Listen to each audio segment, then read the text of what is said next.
Paldies par pagodinājumu. Esiet sveicināti, darba devēji. Tā mani uzrunāja uz ielas viena kundze. Jautādama, kā jūs jūties kā darba devējs? Es teicu, es neesmu darba devējs. Man darbu dod mani producenti. Nē, jūs esat darba devējs. Es saku, nu jā, no aktieriem, protams. Šad tad, kad iedala lomas, tad es esmu darba devējs. Viņi saka, nē, jūs esat liela darba devējs. Jūs dodat darbu Saeimai un valdībai. Es teicu, tāda runa man patīk. Tātad vēlreiz esiet sveicināti, darba devēji.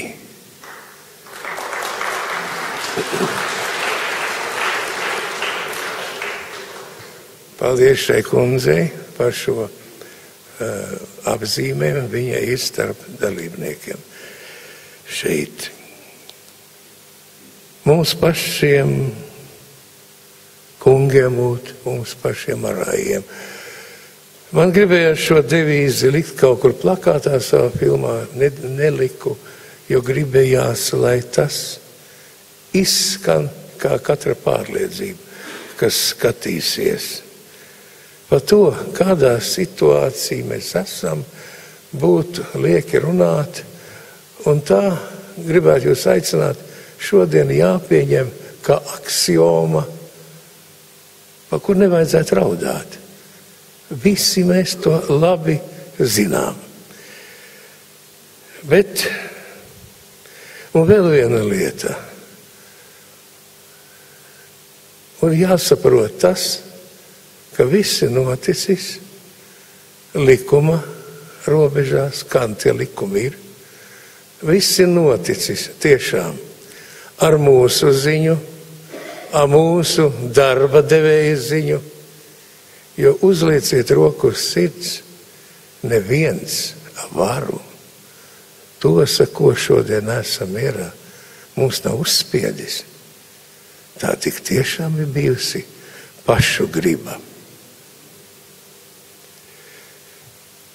Nezinu, vai jūs saņēmāt dalībnieku tādu pārskatu, analīzi, kad tika meklētie iemesli, kas tika uzskaitīti. Nu, tas ir tā rezultāts. Bet mēs, es jūtu, ilgu laiku dzīvojam vēl tādā inercē pēc bijušā. Un nesen man acis atklāja, vai skaidri dieviesa viens progresīvs krievu žurnālists, aktieris, programmu vadītājs, kad viņš stāstīja par savu bērnību. Viņš teica, ka es esmu izaudzis vienā ļoti antisovietiskā dzerauņā. Un proti, dzerauņa dzīvoja pati par sevi, valdība bija kaut kur citur. Tā bija atrauta. To, ko darīja, cilvēks skatījās ar ironiju, pacieta, bet atrada līdzekļus, kā izdzīvot, kur varēja nozagt, kur šmaut, kur kaut ko neatļaut darīt, kaut ko pretī likumam.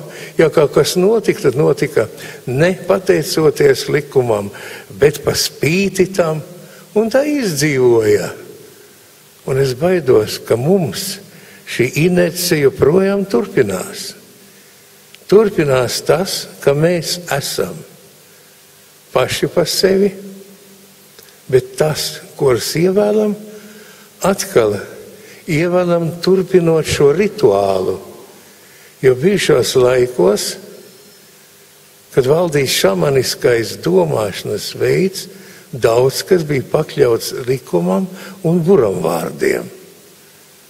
Un tagad padomājiet, ka cik daudz buramvārdi valda arī šodien mūsu ikdienā.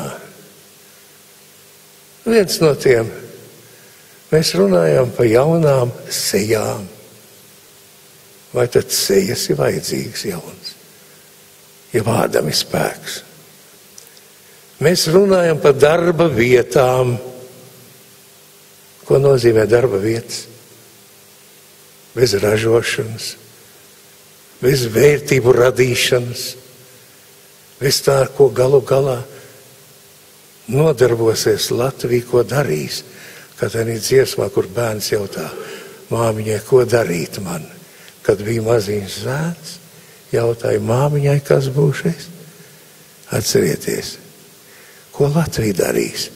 Es 20 gadus esmu jautājis saviem draugiem, deputātiem, neviens nevar atbildēt. Un visa valsts ir aizgājis uz šo rituāla pildīšanu. Padomājiet, par ko runā mūsu prese, par ko runā sabiedrība, kad ievēl deputātus. Kas ir galvenais jautājums? Kurš ar kuru draudzēsies? Kādās kompānijās viņi būs? Nevis tas, ko darīs Latvija, ko darīs mazā valsts, kad valsts tapa. Šie ieradās no Berlīnes izcils Latvijas ekonomists Kārlis Valodis, lai palīdzētu mums, jo viņš savā laikā bija palīdzējis Bismarkam, palīdzēja Ļeņinam radīt jaunu ekonomisko politiku. Atgriezās savu dzimteni. Pirmais, uz ko viņš vērs uzmanību, ka mēs esam maza valsts, ar ko jāsāk, un jāapzinās mazas valsts grūtības un priekšrocības. Un pasauli viņš minēja daudzi paraugi, ka maza valsts var būt bagāta valsts. Un jūs daudz to ziniet. Bet, diemžēl, ar ko sākās? Toreiz, kad ieguvām neatkarību, sākās modeļu meklēšana pēc citu valstu parauga, kuras bija dzīvojušas miera un pārticībā pusgadsimtu. Bet mēs bijām tikko izgājuši no kara. Tikko izgājuši no kara. Jo kad beidzās karaspēks? Karš, kad izvada okupācijas karaspēku. Un saskaitiet visas tās sekas, robežu maiņas, inflācija, milzīgie zaudējumi, tā tālāk. Tās bija kara sekas. Un salīdzināt šos modeļus, tas bija liela vieta, tas bija romantisms mūsejos, ka vajadzēja sākt ar pārdomāt sociālo programmu, ar mūsu valsts īpatnību, tā ka jaunu nedomājot, romantiskā pacēlumā, kaut kur valsts ir aizgājusi greizi. Tāpēc runāt par kaut kādu zādzību, apzakšanu, tā ir mietpilsonība. Vienkārši viss tika radīts vai likuma nepilnības dēļ, ka viens no miljonāriem atzinās, es neesmu zādzis, es esmu izmantojis likuma nepilnības. Vai pa šo laiku viņi paspējuši radīt sev izdevīgus likumus. Un tādu ir daudz. Tātad ir jāpārskata. Un negribētos, ka šo sajiešanu, šo kustību, ko sauc kopā, kaut kur sāktu klasificēt, atzīmēt, kā kaut kādu 7., 8. atmodu. Jo tas ir aizvainojuši mums visiem, jo mēs neviens no klāt esošiem neesam 20 gadus gulējuši. Atmostās tas, kas ir gulējis. Mēs esam strādājuši, es esmu strādājis.